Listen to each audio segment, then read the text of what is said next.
The honourable member for Halifax Needham. Mr. Speaker, my question is for the Minister of Internal Services.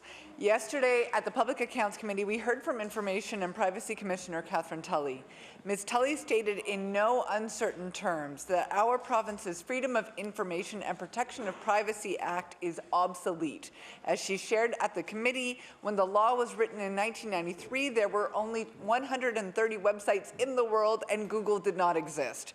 Mr. Speaker, will the minister commit to beginning consultations on a new Privacy Act during this session? The Honourable Minister of Justice. Thank you, Mr. Speaker, and I thank my colleague for the question. My colleague would know, Mr. Speaker, that there was a report prepared by the privacy officer most recently, Mr. Speaker. In addition to that, reviews completed by the privacy officer as well as the Auditor General. And we are presently reviewing all of that material, Mr. Speaker, and will respond appropriately. The honourable member for Halifax Needham.